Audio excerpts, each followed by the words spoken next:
कक्षा 10 विषय हिंदी, दिनांक 2/5/2020, पेज नंबर 24। प्रश्न, महादेवी वर्मा का जीवन परिचय एवं उनकी कृतियों का उल्लेख कीजिए। आंसर, महादेवी वर्मा छायावाद की आधार स्तंभ हैं। इनका काव्य विषाद और वेदना का काव्य है। आपकी कविता की एक एक पंक्ति आंसुओं से गीली है। विरह तथा वेदना की इस गायिका को आधुनिक मीरा अथवा पीड़ा की गायिका कहा गया है। वे वास्तव में हिंदी साहित्य की महादेवी हैं। काव्य उनके कंठ से स्वाभाविक तथा अनुभूतिमय होकर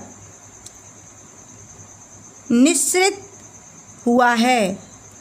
इनकी कल्पना तथा अनुभूति इस भांति समन्वित है कि उन्हें अलग करके नहीं देखा जा सकता। इनकी कविता में हृदय की सूक्ष्मतम भावना में जीवंत रूप में चित्रित है। मधुरमा के साथ साथ रहस्यवाद की इस प्रकार की झलक अन्यत्र देखने को नहीं मिलती। वे करुणा की कवयित्री भी हैं। उनकी कविता में संगीत, रहस्य तथा प्रतीक राशि राशि रूप में बिखरा है।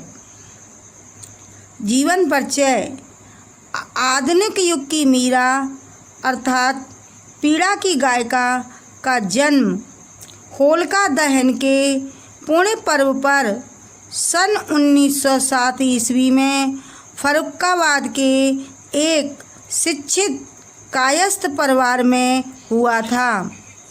इनके पिता का नाम श्री गोविंद प्रसाद वर्मा तथा माता का नाम हेमवती था। इनके पिता भागलपुर विद्यालय में प्रधान अध्यापक थे। माता सरल हृदय, धर्मपरायण महिला थीं। महादेवी बड़ी कुशाग्र बुद्धि की बालिका थीं। इनकी प्रारंभिक शिक्षा इंदौर में संपन्न हुई। संगीत और चित्रकला की शिक्षा घर पर ही प्राप्त की थी।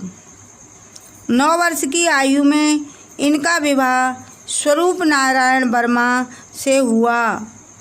ससुर के विरोध से आपकी शिक्षा में विघ्न पड़ गया। उनके शरीरांत के बाद पुनः शिक्षा प्रारंभ कर दी। मैट्रिक से लेकर एमए तक की शिक्षा प्रथम श्रेणी में उत्तीर्ण की। शिक्षा समाप्ति के बाद प्रयाग महिला विद्यापीठ की प्रधानाचार्य तथा बाद में कुलपति नियुक्त हुईं। चांद मासिक पत्रिका का भी संपादन किया। शेखसरिया तथा मंगला प्रसाद पारितोषिक मिल चुका है। महादेवी वर्मा 6 वर्ष तक उत्तर प्रदेश राज्य विधान परिषद की मनोनीत सदस्य रहीं। भारत के राष्ट्रपति ने आपको पद्मश्री की उपाधि से विभूषित किया। कुमायूं विश्वविद्यालय ने आपको डीलिट की मानद उपाधि प्रदान की। महात्मा बुद्ध की करुणा को अपनी काव्य रूपी वीणा से झंकृत करती हुई अपने मधुर गीतों से जन जन की प्यास बुझाने वाली इस असार संसार से सदैव के लिए 11 सितंबर सन 1987 को चिर निद्रा में विलीन हो गईं। कृतियाँ अथवा रचनाएं। महादेवी जी ने गद्य पद्य दोनों में ही रचनाएं की हैं। किंतु कवित्री के रूप में आपकी अधिक प्रसिद्धि है। इनकी प्रमुख काव्य रचनाएं निम्नलिखित हैं। निहार, यह महादेवी का प्रथम काव्य संकलन है। इसमें जगत की क्षणभंगुरता प्रकट करने वाले भाव गीत हैं। रश्मि, इस काव्य संकलन की कविताओं में प्रेम का उल्लास तथा अनुराग की प्रधानता है। इसमें रहस्यवाद का शुद्ध रूप प्रकट हुआ है। नीरजा, कवित्री की जीवन दृष्टि का विकसित रूप इसके गीतों में व्यक्त हुआ है। सांध्य गीत, इसके गीत मिलन उत्कंठा से ओतप्रोत हैं। दीपशिखा, यह महादेवी वर्मा के रहस्य भावना प्रधान गीतों का संग्रह है। इस संग्रह के अधिकांश गीत दीपक पर लिखे गए हैं, जो आत्मा का प्रतीक है। यह महादेवी जी की श्रेष्ठ कृति है।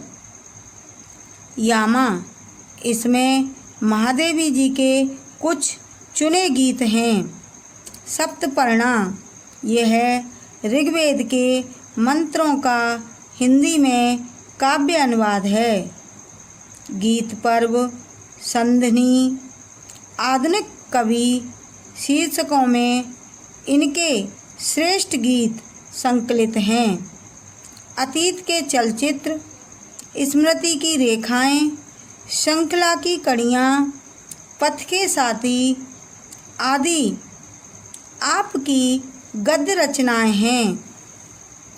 भाव, तरलता, लाक्षणिकता, वैयक्तिकता, प्रतीकात्मकता आपकी काव्य शैली के प्रमुख गुण हैं। महादेवी वर्मा के काव्य में प्रेम, प्रकृति, रहस्य, वेदना एवं पीड़ा का मार्मिक अंकन हुआ है। वे व्यक्तिगत धरातल से उठकर आंसुओं के द्वारा कण कण में प्रेम का संचार करना चाहती हैं। उनका जीवन विरह का जलजात है। उन्होंने प्रकृति के उद्दीपन रूप में भव्य चित्र अंकित किया है। हिंदी साहित्य में स्थान प्रसाद, पंत, निराला तथा महादेवी वर्मा को छायावाद के बृहत चतुष्टय के नाम से जाना जाता है।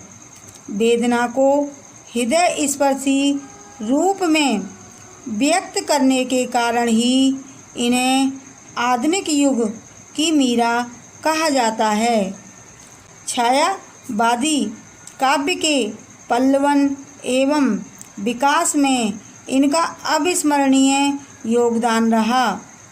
महादेवी जी हिंदी काव्य की विलक्षण साधिका थीं।